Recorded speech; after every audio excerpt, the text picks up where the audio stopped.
स्वागत है आप सबका मेरे YouTube चैनल रोहिणी क्लासेस में। तो आज हम क्लास 9th का चैप्टर 3 पढ़ने जा रहे हैं जो कि हम लोगों ने ज्योग्राफी की सीरीज़ स्टार्ट की थी NCERT की। तो आज हम पढ़ेंगे अपवाह। तो देखिए, अपवाह से ही आपको नाम से प्रदर्शित हो जा रहा था कि हम नदी तंत्र के बारे में पढ़ेंगे। नदी तंत्र का विस्तार कैसे होता है, बड़े बड़े विशालकाय जैसे झील, समुद्र, ये सब के बारे में हम स्टडी करेंगे। तो नदी तंत्र जो है, जिस क्षेत्र का जल प्रवाहित होता है उसे जो है अपवाह द्रोणी कहते हैं। अपवाह का मतलब सीधा सीधा ये मतलब है कि तंत्र मतलब विस्तार, नदियों का विस्तार, कहाँ कहाँ से नदियाँ बढ़ती हैं और जो है नदियाँ कौन कौन सी सहायक नदियाँ हैं इनकी। तो ये सब के बारे में हम जो है पढ़ेंगे। हम ये भी पढ़ेंगे कि हिमालय की कौन कौन सी नदियाँ हैं, प्रायद्वीपीय नदियाँ कौन कौन सी हैं। तो एग्ज़ाम पॉइंट ऑफ व्यू से ये बहुत इंपॉर्टेंट हो जाता है। तो चलिए बिना किसी देरी के स्टार्ट करते हैं। तो देखिए, अपवाह शब्द जो है एक क्षेत्र के नदी तंत्र की व्याख्या करता है। भारत के भौतिक मानचित्र को भी हम देखते हैं, गंगा यमुना हम पिछले चैप्टर्स में देख चुके हैं। तो अब हम ये पाते हैं कि विभिन्न दिशाओं से छोटी छोटी धाराएं जो हैं एक साथ मिल जाती हैं और एक मुख्य नदी का निर्माण करती हैं। जैसे कि हमने पिछले चैप्टर में भी देखा था कि सिंधु नदी की जो है बहुत सारी सहायक नदी थी, चेनाब हो गई, झेलम हो गई, ये सारी चीज़ें है ना। तो एक जो है मुख्य नदी का निर्माण करती है। तो अंततः जो है इसका निकास किसी बड़े जलाशय, जो कि या तो झील हो सकती है या समुद्र या फिर महासागर में होता है। तो एक नदी तंत्र द्वारा जो है जिस क्षेत्र में जल प्रवाहित होता है उसे कहते हैं अपवाह द्रोणी। ठीक है, ध्यान से देखिए, फिगर आउट करते हैं। देखिए, जल विभाजक। तो जल विभाजक कैसे हुए कि देखिए, यहाँ से आ रही है नदियों की धारा 1, यहाँ धारा 2, यहाँ पे जल का विभाजन हो रहा है। ठीक है, चित्र के माध्यम से आप समझ लेंगे।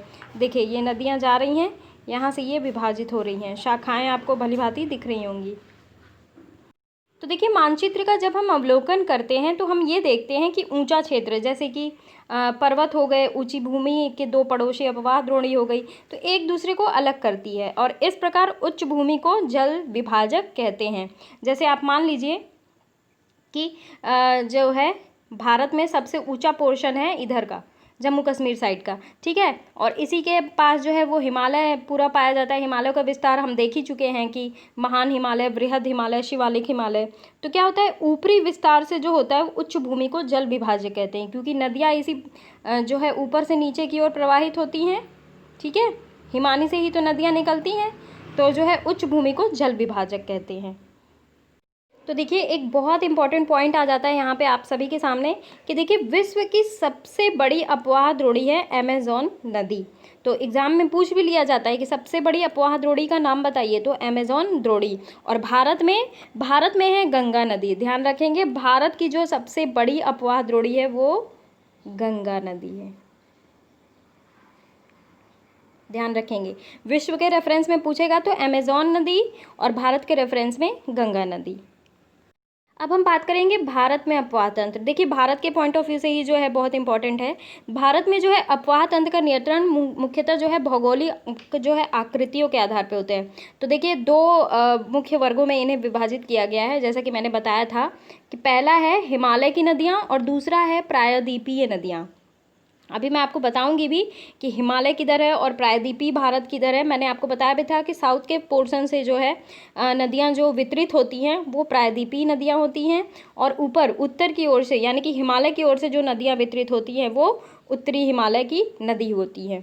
तो देखिए, भारत में जो है दो मुख्य भौगोलिक क्षेत्र उत्पन्न होने के कारण हिमालय और प्रायद्वीपीय नदियाँ एक दूसरे से भिन्न हैं। कैसे भिन्न हैं हम ये भी देखते हैं। देखिए, हिमालय में अधिकतर नदियाँ बारहमासी होती हैं। बारहमासी मतलब कि 12 महीने उनका प्रवाह जो है वो होता रहता है, वर्ष भर पानी रहता है।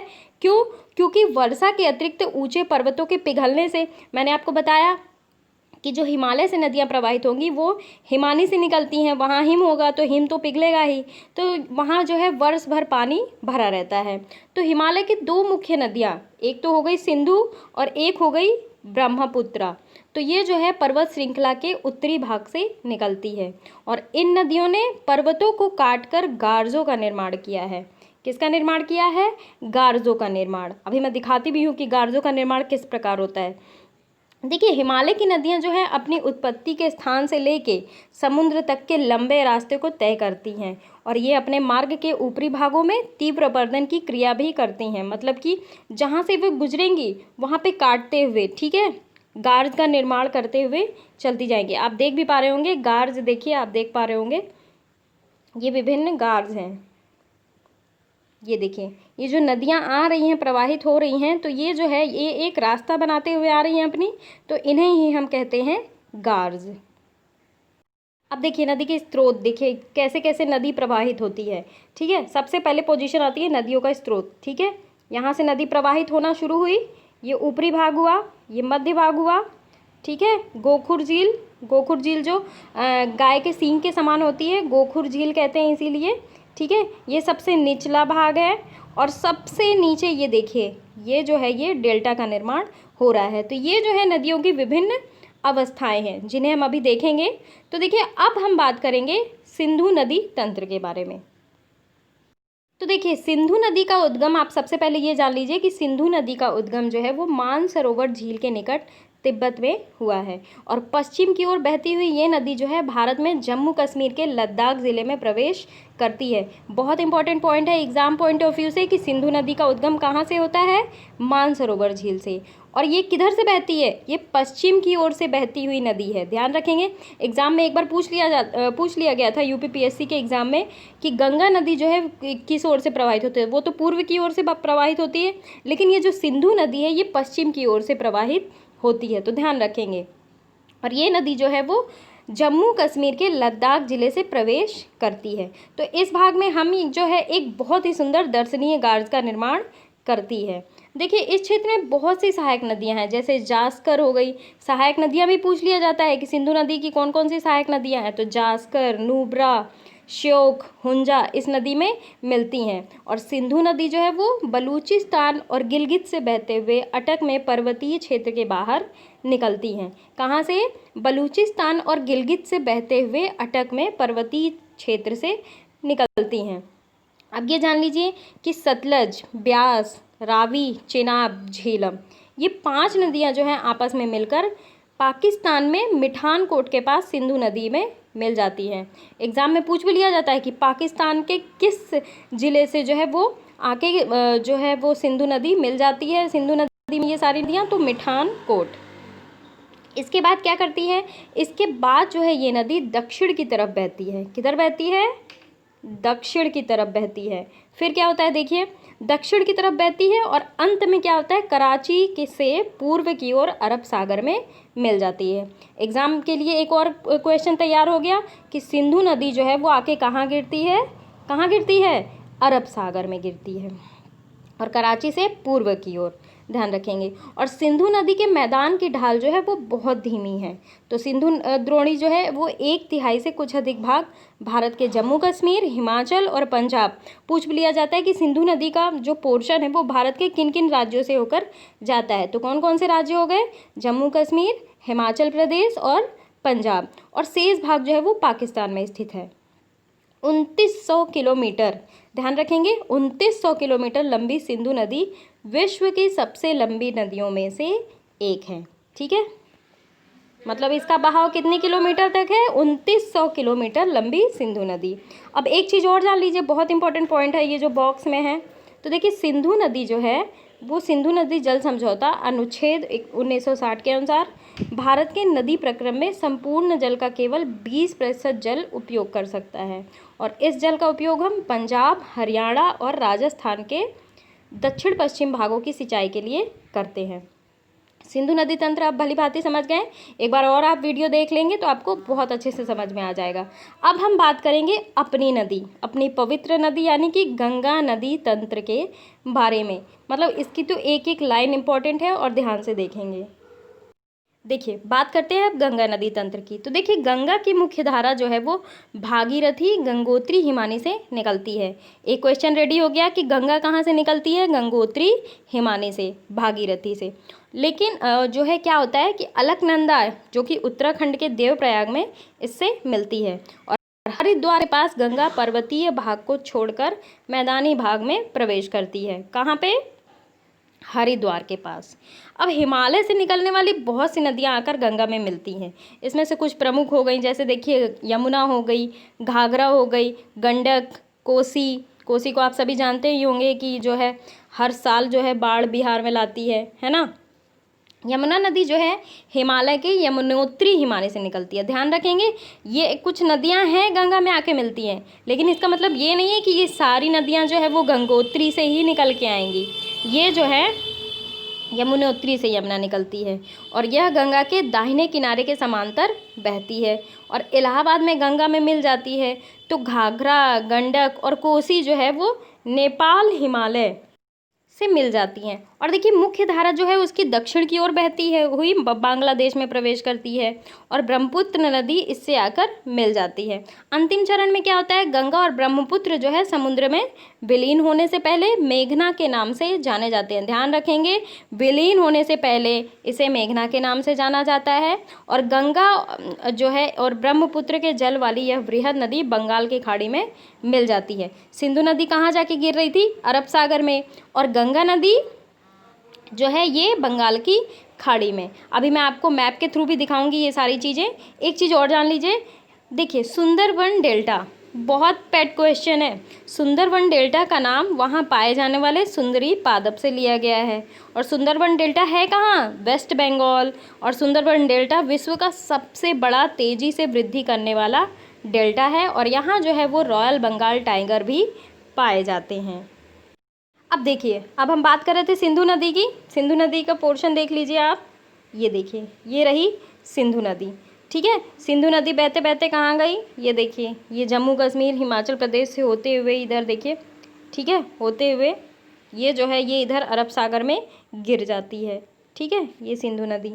और देखिए इसका पोर्शन जो है सिंधु नदी बटा किस में है, झेलम, चेनाब, रावी, सतलुज, है ना। ये देखिए ये सिंधु नदी, ये सिंधु नदी, तो ध्यान रखेंगे। अब देखिए, अब गंगा की बात करते हैं। गंगा देखिए गंगोत्री हिमानी से निकल के यहाँ पे बहाव आते आते यहाँ ये देखिए आते ही वेस्ट बंगाल की तरफ जाते जाते, जो कि मैंने बताया था कि बंगाल की खाड़ी से गिरने से पहले इसको किस नाम से जाना जाता है, मेघना के नाम से जाना जाता है।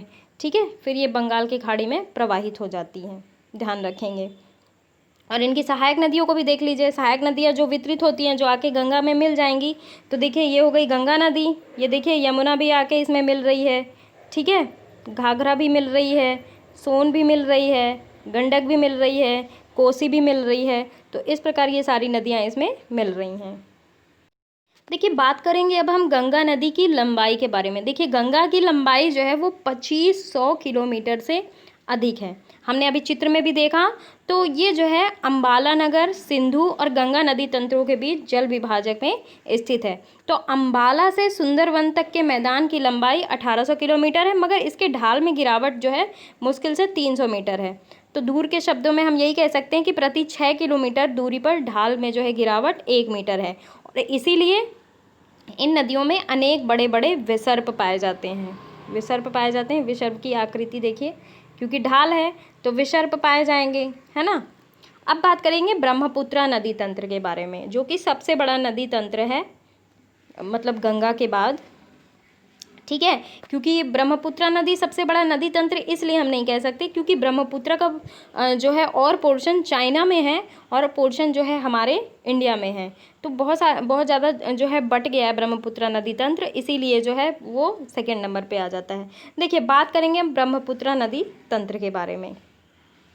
तो देखिए ये जो ब्रह्मपुत्रा नदी है, आप देख पा रहे होंगे, ये है ब्रह्मपुत्रा नदी। ये भी ब्रह्मपुत्रा ही है, जिसे आप सांगपो नदी देख पा रहे होंगे ना, ये चीन का पोर्शन है, तो इसे चीन में जो है वो सांगपो नाम से जाना जाता है। तो देखिए ये जो ब्रह्मपुत्रा नदी है, आपको यहाँ तिब्बत दिख रहा होगा, तो तिब्बत के मानसरोवर झील से, ध्यान रखेंगे, तिब्बत के मानसरोवर झील के पूर्व और सिंधु और सतलुज के स्रोतों से काफ़ी नज़दीक निकलती है। आप देख पा रहे होंगे, मैं आपको मैप के थ्रू भी दिखा दूँ।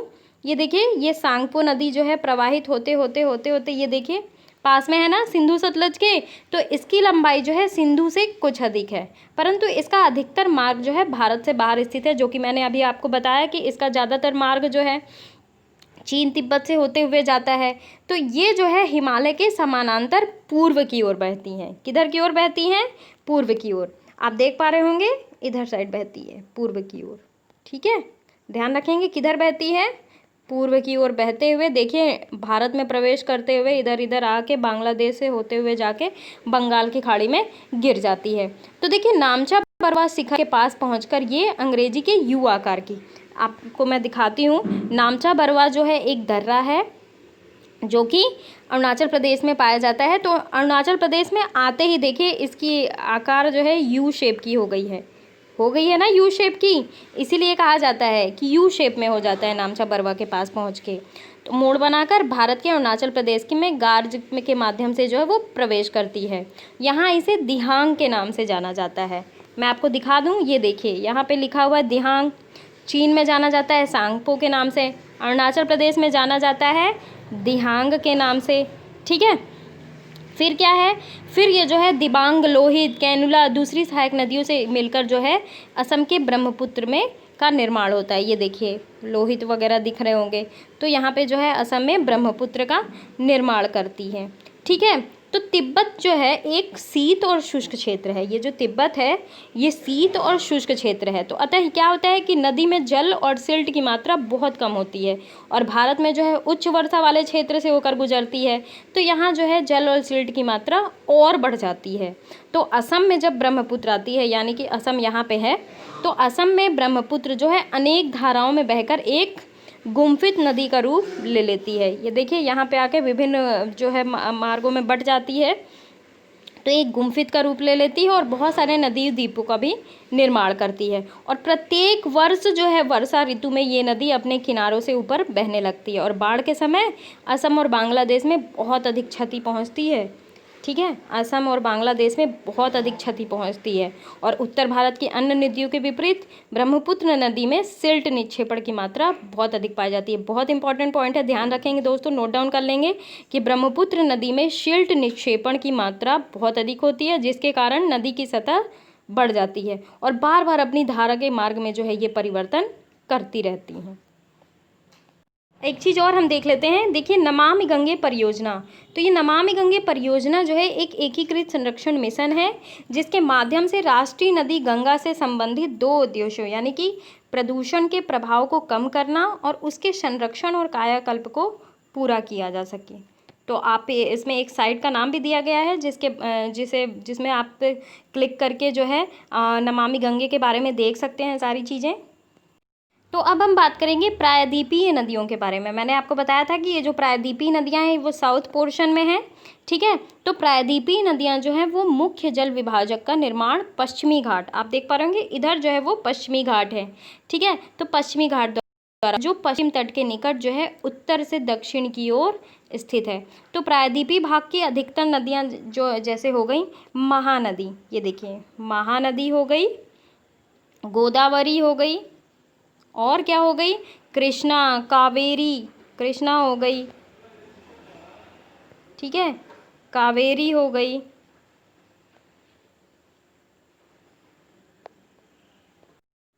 गोदावरी हो गई। ठीक है, तो ये नदियां जो हैं वो मुख्य नदियां हैं। तो ये बंगाल की खाड़ी में गिरती हैं। कहाँ गिरती हैं? बंगाल की खाड़ी में आके गिरती हैं। तो एक चीज़ देखिए क्या होता है कि मैं आपको लिखा हुआ तो पढ़ा दूंगी, लेकिन जब आप मैप के माध्यम से समझते हैं ना तो आपको चीज़ें जो हैं वहीं की वहीं याद हो जाती हैं और ये भी रिमाइंड रहता है कि कौन सी नदी कहाँ गिर रही है। एग्ज़ाम में पूछ लिया जाता है तो हमें क्या चीज़ याद आती है? हमें मानचित्र याद आता है। तो देखिए गोदावरी हो गई, कृष्णा हो गई, महानदी हो गई, कावेरी हो गई, तो ये आके कहाँ गिरती हैं? बंगाल की खाड़ी में। तो नर्मदा और तापी जो दो बड़ी नदियाँ हैं वो पश्चिम की तरफ बहती हैं। नर्मदा और तापी मैं आपको दिखा दूं, ये देखिए ये नर्मदा हो गई और ये तापी नदियाँ। तो क्या होती हैं? ये दो बड़ी नदियाँ हैं जो पश्चिम की तरफ बहती हैं। किधर बहती हैं? पश्चिम की तरफ बहती हैं और ज्वार नदमुख का निर्माण करती हैं। तो अब सबसे पहले बात करते हैं नर्मदा नदी द्रोणी के बारे में। देखिए ये नर्मदा नदी द्रोणी हो गई, तो इसका उद्गम क्षेत्र जो है वो मध्य प्रदेश, ये पूरा पोर्शन जो है वो मध्य प्रदेश का है। तो ये मध्य प्रदेश की नदी है और अमरकंटक पहाड़ी के निकट है। तो पश्चिम की ओर बहती है और एक भ्रंश घाटी भी जो है यहाँ पे बहती है। तो समुद्र तक पहुँचने के क्रम में ये नदी बहुत से दर्शनीय स्थलों का निर्माण करती है। जैसे कि आप जान लीजिए जबलपुर जब आता है इसके सामने तो क्या होता है, संगमरमर की सैलों में नदी गहरे गार से बहती है और यहाँ जो है तीव्र ढाल से गिरती है, जिसे कहते हैं धुआंधार जलप्रपात। क्या कहते हैं? धुआंधार। देखिए जलप्रपात क्या होता है कि नदियाँ जो है ऊपर से आके नीचे गिरती हैं तो एक जलप्रपात का निर्माण होता है, जिसे कहते हैं जलप्रपात। तो जलप्रपात जो है वो जबलपुर, मध्य प्रदेश के जबलपुर में जो है एक है, बहुत सुंदर सीन दिखाई देता है, धुआंधार जलप्रपात कहते हैं उसे। अब बात करेंगे तापी द्रोणी के बारे में। देखिए तापी, एक चीज़ और जान लीजिए कि नर्मदा नदी के जो संरक्षण के लिए मध्य प्रदेश सरकार द्वारा नमामि देवी नर्मदे नामक योजना का आरंभ किया गया। एग्जाम में पूछ भी लिया जाता है कि नर्मदा के जो है संरक्षण के लिए सरकार द्वारा कौन सी एक जो है योजना प्रारंभ की गई है, तो नमामि देवी नर्मदे। अब बात करेंगे तापी के बारे में। देखिए तापी द्रोणी के बारे में बात कर लेते हैं। देखिए तापी का उद्गम भी मध्य प्रदेश के बैतूल जिले में, ठीक है। हमने बात की थी नर्मदा नदी का उद्गम मध्य प्रदेश के अमरकंटक में और तापी का मध्य प्रदेश के बैतूल जिले के सतपुड़ा श्रृंखलाओं से होता है। ये भी नर्मदा के समांतर है। देखिए समांतर ही बहती हुई दिख रही होगी आपको। ये जो है अरब सागर और पश्चिम घाट के बीच की तटीय जो है बहुत अधिक संकीर्ण है इसका भाग, है ना। और ये तटीय नदियाँ जो है लंबाई भी बहुत इसकी कम है और इसीलिए तटीय नदियों की लंबाई जो है बहुत कम होती है। क्यों? क्योंकि पश्चिम की ओर बहने वाली मुख्य नदियाँ साबरमती, माही, भारतपुजा और पेरियार जो है इनसे आके मिल जाती हैं। और उन राज्यों के नाम बताइए जहाँ ये नदियाँ बहती हैं। तो साबरमती नाम से ही गुजरात में बहती है ना। पेरियार नदी केरला हो गई। अब बात करेंगे गोदावरी नदी द्रोणी के बारे में। ये देखिए गोदावरी नदी के बारे में देख लेते हैं। तो ये जो है गोदावरी नदी जो है वो प्रायद्वीपीय भारत की, या फिर बात कर लीजिए कि सबसे बड़ी प्रायद्वीपीय नदी है। ये कहाँ है? ये जो है महाराष्ट्र के नासिक जिले के पश्चिम घाट की ढालों से निकलती है। इसकी लंबाई है 1500 किलोमीटर। कितनी है? 1500 किलोमीटर। प्रायद्वीप सबसे बड़ी प्रायद्वीपीय नदी है। निकलती कहाँ से है? महाराष्ट्र के नासिक जिले से पश्चिम घाट की ढालों में, और ये बहकर बंगाल की खाड़ी में गिरती है, ठीक है। मैप को एक बार और आप देख लीजिएगा। और ये कहाँ से बहते हुए जाती है? ये द्रोणी जो है महाराष्ट्र, 50% इसका महाराष्ट्र में है। मध्य प्रदेश, उड़ीसा, आंध्र प्रदेश से होते हुए बंगाल की खाड़ी में जा गिरती है। और इसकी जो है सहायक नदियाँ हो गई पूर्णा, वर्धा, प्राहिंता, मांजरा, वेनगंगा, पेनगंगा, है ना। ये सारी इसकी सहायक नदियाँ हो गई। और इसमें से जो है अंतिम 3 यानी कि माजरा, वेनगंगा, पेनगंगा नदियाँ बहुत बड़ी हैं और बड़े आकार और विस्तार के कारण इसे दक्षिण की गंगा के नाम से जाना जाता है। अब हम बात कर लेते हैं महानदी द्रोणी के बारे में। तो महानदी के बारे में भी हम थोड़ा सा देख लेते हैं। देखिए महानदी का उद्गम जो है वो छत्तीसगढ़, ध्यान रखेंगे, महानदी का उद्गम जो है वो छत्तीसगढ़ की उच्च भूमि से हुआ है, लेकिन ये उड़ीसा से बहते हुए बंगाल की खाड़ी में मिल जाती है। इसकी लंबाई है 860 किलोमीटर और इसकी अपवाद द्रोणी महाराष्ट्र, छत्तीसगढ़, झारखंड, ओडिशा में है। ध्यान रखेंगे, बहुत इंपॉर्टेंट है। तो अब बात कर लेते हैं कृष्णा नदी के बारे में, ठीक है। कृष्णा नदी के बारे में बात कर लेते हैं। आपको देख पा रहे होंगे ये है कृष्णा नदी। सारे की लोकेशन भी याद रखिएगा। देखिए ये जो है आप देख पा रहे होंगे ये महाराष्ट्र का ही पोर्शन है, ठीक है। तो ये भी महाराष्ट्र के पश्चिम घाट के महाबलेश्वर के निकट एक स्रोत से निकलकर कृष्णा लगभग 1400 किलोमीटर बहकर बंगाल की खाड़ी में जा गिरती है। आप इसका बहाव भी देख लीजिए। ये देखिए ये महाराष्ट्र से निकल के, महाबलेश्वर से निकल के इधर इधर जाके ये जो है इधर प्रवाहित हो जा रही है। तो यहाँ है बंगाल की खाड़ी का पोर्शन है, तो यहाँ जो है गिर जाती है। तो इसकी जो है सहायक नदियाँ हैं तुंगभद्रा, कोयना, घाटप्रभा, मूसी, भीमा, इसकी सहायक नदियाँ हैं। और इसकी द्रोणी जो है वो महाराष्ट्र, कर्नाटक, आंध्र प्रदेश में फैली हुई है। मैं आपको दिखा भी दूँ कि देखिए ये महाराष्ट्र हो गया, ठीक है, थोड़ा सा कर्नाटक का पोर्शन और जो है आंध्र प्रदेश में फैली हुई है। ये अब बात कर लेते हैं कावेरी द्रोणी के बारे में भी। तो देखिए कावेरी क्या है? कावेरी पश्चिमी घाट के ब्रह्मगिरी श्रृंखला से निकलती है और ये तमिलनाडु के जो है कुडलूर के दक्षिण में बंगाल की खाड़ी में मिल जाती है। देखिए यहाँ से निकल के कुडलूर के बंगाल के खाड़ी में जो है वो मिल जा रही है तमिलनाडु से होते हुए। तो इसकी लंबाई है 760 किलोमीटर और इसकी प्रमुख सहायक नदियाँ हैं अमरावती, भवानी, हेमावती, काबिनी। और ये कहाँ कहाँ से होके गुजरती हैं इसका विवाद भी चल रहा था, आप लोग को ध्यान में होगा। तो ये जो है तमिलनाडु, केरल और कर्नाटक में विस्तृत है। देखिए ये जो है भारत का दूसरा सबसे बड़ा जलप्रपात कावेरी नदी जो है वो बनाती है। ठीक है, इसे कहते हैं शिव समुद्रम। शिव समुद्रम से नाम से जाना जाता है। और प्रपात द्वारा उत्पादित विद्युत जो है मैसूर, बेंगलोर और कोलार स्वर्ण क्षेत्रों में प्रदान की जाती है।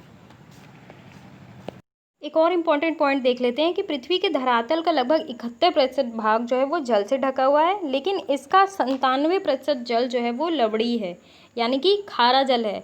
पीने योग्य जल केवल 3% ही स्वच्छ जल के रूप में उपलब्ध है, जिसका 3/4 भाग जो है वो हिमानी के रूप है, यानी कि मतलब 1% या फिर कह लीजिए 1% से भी थोड़ा सा कम जो है पीने योग्य जल है। इसीलिए कहा जाता है कि जल का उपयोग जो है बहुत सावधानी पूर्वक करना चाहिए, क्योंकि 1% से भी कम अगर पीने योग्य पानी है, और आप सभी जानते हैं कि जल ही जीवन है, अगर जल नहीं है तो जीवन संभव नहीं है। इसीलिए जल का प्रयोग जो है वो बहुत सावधानी पूर्वक जो है करना चाहिए। अब बात करेंगे झीलों के बारे में। देखिए झीलें जो हैं वो कश्मीर घाटी की, जैसे मान लीजिए प्रसिद्ध डल झील हो गई, नाव वाले घरों और शिकार जो है तो आप परिचित होंगे।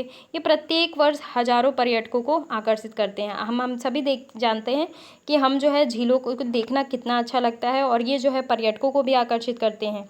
और इसी प्रकार आप अन्य झीलों वाले स्थान पे भी गए होंगे, वहाँ आपने नौकायन किया होगा, तैराकी भी की होगी और जलीय खेलों का आनंद भी उठाया होगा आप लोगों ने।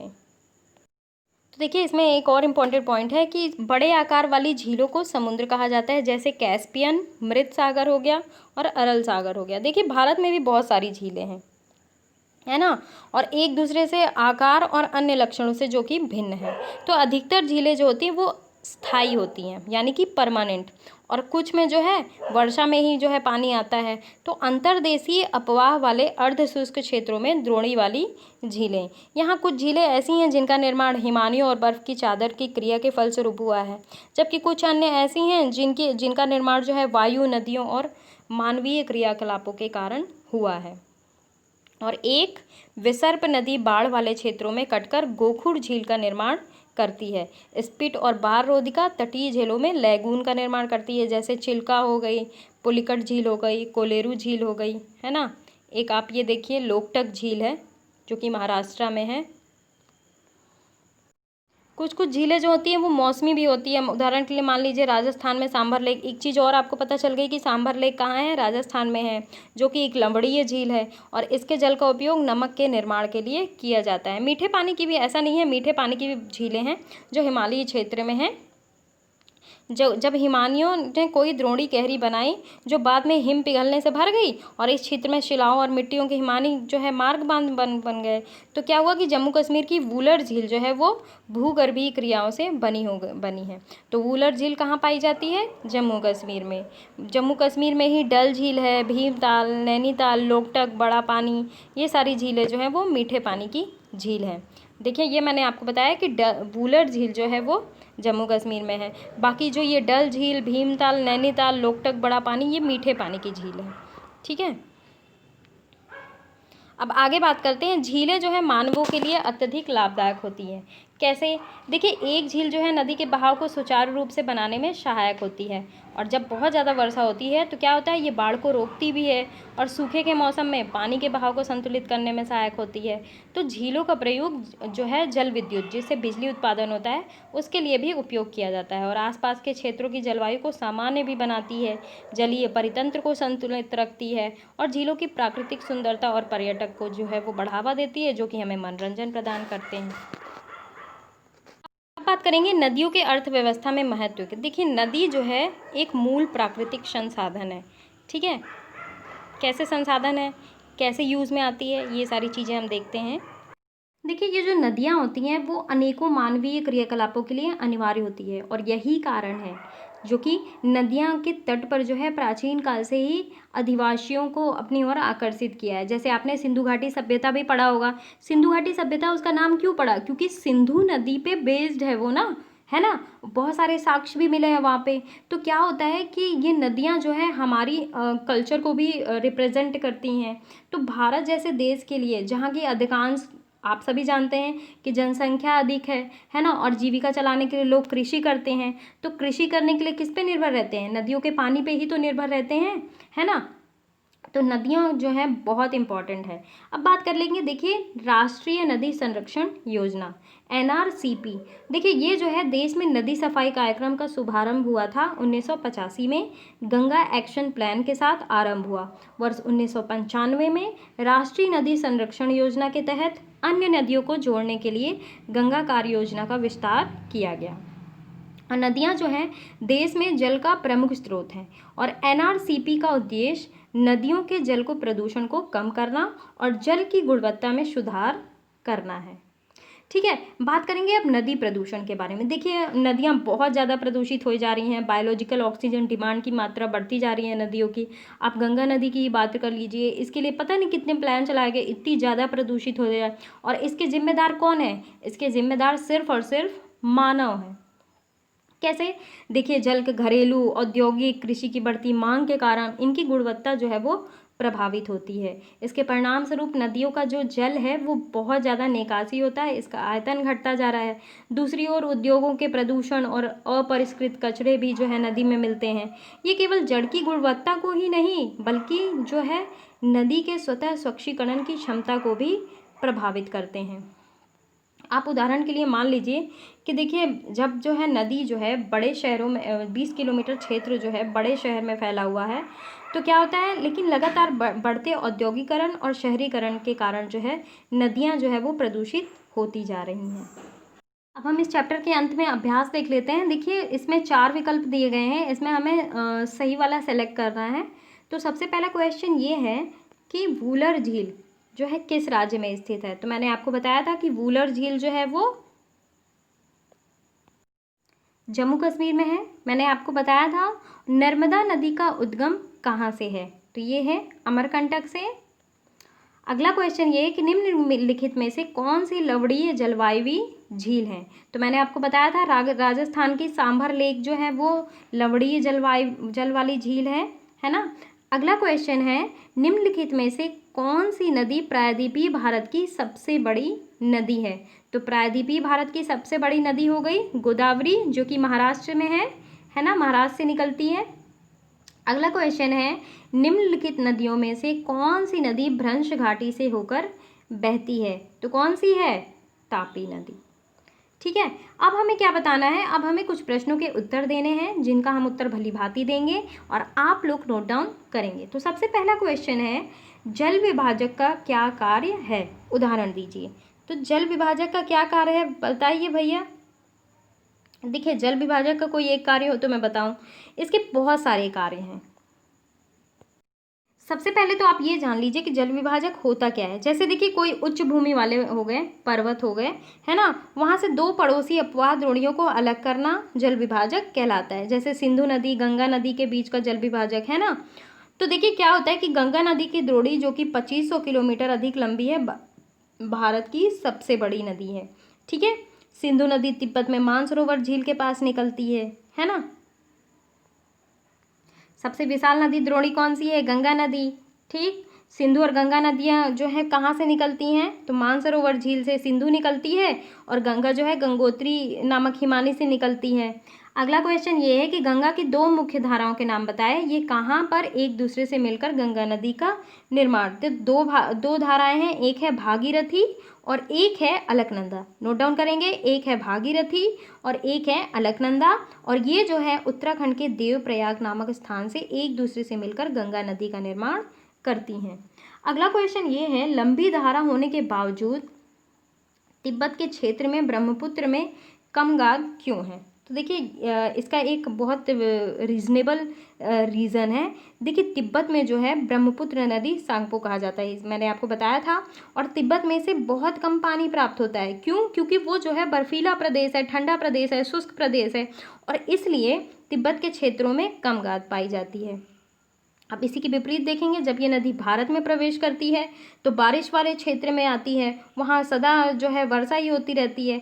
तो क्या होता है, ये नदी बहुत अधिक पानी लेकर जाती है और इसी कारण इसमें गाद की मात्रा बढ़ जाती है, क्योंकि तिब्बत का मौसम ठंडा और शुष्क है और इसीलिए तिब्बत में बहुत कम पानी जो है प्राप्त होता है और गाद भी कम पाई जाती है।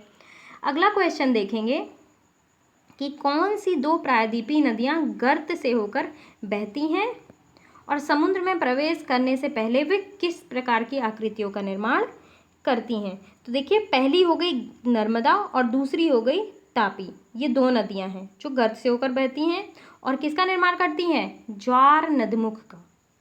अब बात करेंगे नदियों और झीलों के कुछ आर्थिक महत्व बताइए। एक हो तो बताऊं, बहुत सारे आर्थिक महत्व हैं। ये नदी के बहाव को नियंत्रित करती हैं, अतिवृष्टि के समय बाढ़ को रोकती हैं, और जब अनावृष्टि यानी कि सूखा का टाइम आता है तो क्या करती हैं, पानी के बहाव को बनाए रखती हैं। इनका उपयोग जल उत्पादन के लिए होता है, आसपास की जलवायु को मृदु बनाती हैं, जलीय परितंत्र को संतुलित रखती हैं, प्राकृतिक सौंदर्य बढ़ाती हैं, पर्यटक का विकास करने में सहायता करती हैं। ठीक है, बहुत सारे इसके जो हैं वो महत्व हैं। अब देखिए, इसमें क्वेश्चन दिया हुआ है कि दीर्घ उत्तरीय प्रश्न में कि दिया हुआ है कि इसमें कुछ झीलों के नाम दिए गए हैं, जिनमें से आपको ये बताना है प्राकृतिक झील कौन सी है और मानव निर्मित। तो सबसे पहले ये जान लीजिए कि प्राकृतिक झील और मानव निर्मित झील होती क्या है। तो देखिए, प्राकृतिक झील जो नदियों के बहाव से खुद ब खुद झील के रूप में परिवर्तित हो जाती है, और कुछ जो है कुछ झीलों को मानव निर्मित करता है। मैं अभी आपको बताऊंगी भी कि कौन कौन से झील जो है वो मानव निर्मित करता है। तो सबसे पहले हम देख लेते हैं मानव निर्मित झील, क्योंकि वो कम ही है। तो आपको मैं बता दूं, सबसे पहला है, देखिए, पहला है गोविंद सागर। ठीक है, गोविंद सागर। दूसरा है राणा प्रताप सागर। ठीक है, ये आपको मैं मानव निर्मित झील बता रही हूँ, मैं एम लिख दूँ। ठीक है। तीसरा है निजाम सागर। चौथा है नागार्जुन सागर और पांचवा है हीराकुंड सागर। ठीक है, ये हो गए मानव निर्मित। अब प्राकृतिक की बात कर लेते हैं। तो ये प्राकृतिक झील जो है बची हुई हैं वो सारी प्राकृतिक हैं। ठीक है, डल झील, भीमताल, लोकटक, चिल्का, पलिकट, बुलर, नैनीताल, बारापानी, सांभर, ये सारी जो है वो प्राकृतिक झीलें हैं। अगला क्वेश्चन देखेंगे। तो अगला क्वेश्चन ये है, हिमालय और प्रायद्वीपीय नदियों में मुख्य अंतरों को बताइए। तो देखिए, आप तो मैं पढ़ा चुकी हूँ आपको, ये आप भली भांति बता लेंगे। सबसे पहला अंतर ये है कि हिमालयी नदियाँ हिमालय से निकलती हैं, ये नदियाँ बारहमासी होती हैं। ठीक है, और प्रायद्वीपीय नदियाँ क्या होती हैं, ये नदियाँ बरसाती होती हैं और इन नदियों का बहाव जो है बरसात पर डिपेंड करता है। दूसरा अंतर ये हो गया, ये हिमालयी नदियाँ जो होती हैं इनके उद्गम से समुद्र तक का मार्ग लंबा होता है, लेकिन प्रायद्वीपीय नदियों का जो है समुद्र तक का मार्ग छोटा होता है अपेक्षाकृत। अगला अंतर हम ये देख लेंगे कि हिमालयी नदियाँ जो होती हैं उनका उद्गम स्थान पर्वत होता है, ऊंचाई से जो होती हैं। आपको मैंने बताया है कि प्रायद्वीपीय भारत जो है वो दक्षिण की ओर है, तो ये जो है पश्चिम घाट से निकलती हैं, बंगाल की खाड़ी की ओर बहती हैं। ठीक है, अगला अंतर देखेंगे, ये जो है उत्तर के समतल मैदानों में बहती हैं और जो है सिंचाई, खेती बाड़ा, जहाजरानी उद्देश्यों के महत्वपूर्ण है। ठीक है, और प्रायद्वीपीय नदियाँ कहाँ से निकलती हैं, ये चट्टानी धरातल पर बहती हैं। इसमें न तो जहाजरानी के लिए उपयुक्त होता है, ना ही सिंचाई के लिए। अगला अंतर ये है कि ये नदियाँ जो है विशाल डेल्टा बनाती हैं और प्रायद्वीपीय नदियाँ जो है अपेक्षाकृत छोटे डेल्टा बनाती हैं।